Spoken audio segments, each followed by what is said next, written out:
Hey everyone. This lesson is how to do lines 11 through 14 in our Essential Elements book.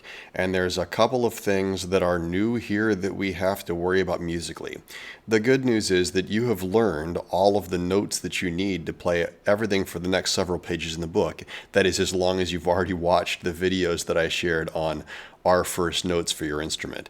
If you play the trumpet or the clarinet, the notes that you know how to play now are C, D, E, F, and G.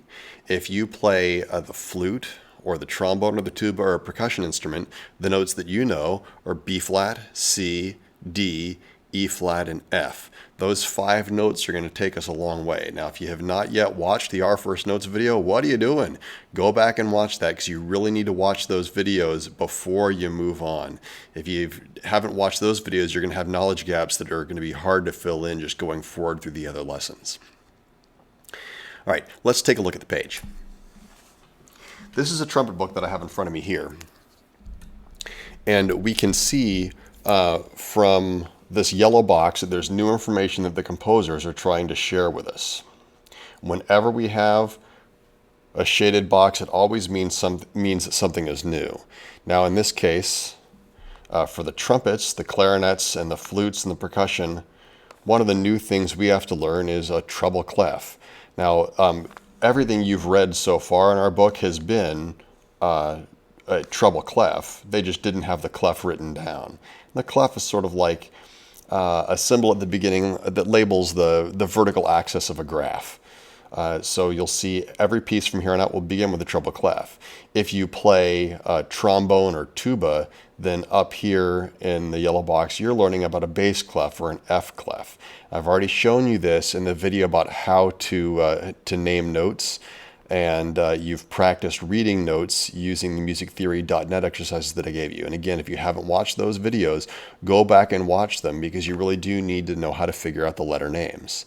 In this area in your book, they show a whole row of letter names for notes, and those are the lines and spaces of the staff and how they're always labeled. You know, on trumpet, these first 5 notes here. If you play flute or percussion, the 5 notes that you know are up there, only you know how to play a B flat and an E flat, not just merely those letters. Again, make sure that you understand how to read the note names, and if you don't, go back and watch the video about that. Another new thing that you're going to start seeing in your book right now is time signatures. Now, right now, the time signature is always going to be 4/4. That is, there are 4 beats in each measure, and this bottom 4 stands for 1/4. A quarter note gets the beat. So there are 4 quarter notes in each measure, which has been true all along. All of these other lines 1 through 10, were all really in 4/4 time. They just hadn't yet shown you what a time signature is. Finally, we need to be aware of sharp, flat, and natural signs. There's another lesson this week about sharp, flat, and natural notes and how to find them on a piano keyboard. Basically, if you just see a letter, that note is natural. C and C natural, same thing. F and F natural, same thing. And then flat and sharp are modifiers we can put in front of notes. So a note that is sharp would be slightly higher than. F sharp is higher than F, for example. Flat means slightly lower than, so B flat is lower than B. Now, we don't need to be too stressed about these things, but these symbols are important, and later on you'll have trouble reading the music if you don't understand what these symbols all mean. All right, now let's take a look at line 11, and I want you to take a moment to compare line 11 and line 10. And see if you can see how they are the same and how they are different.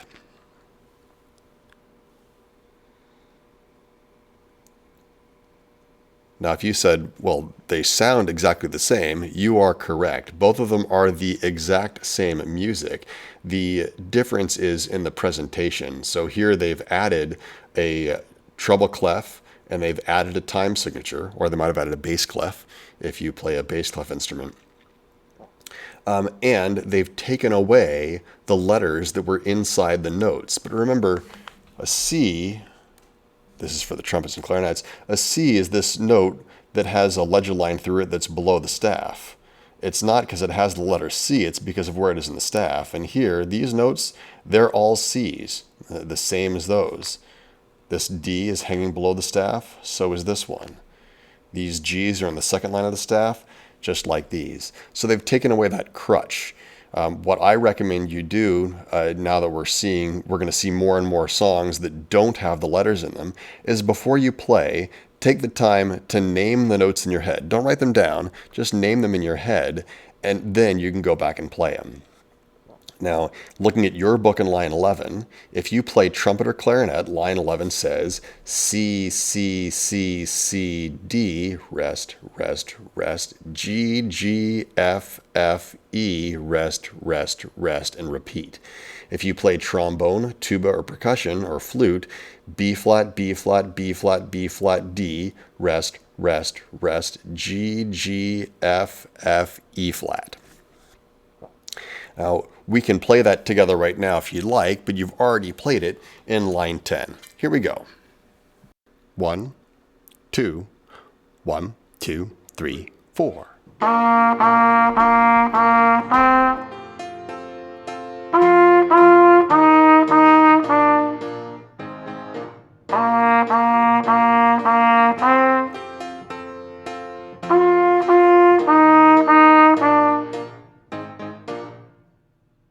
And it's just like what we played earlier in line 10.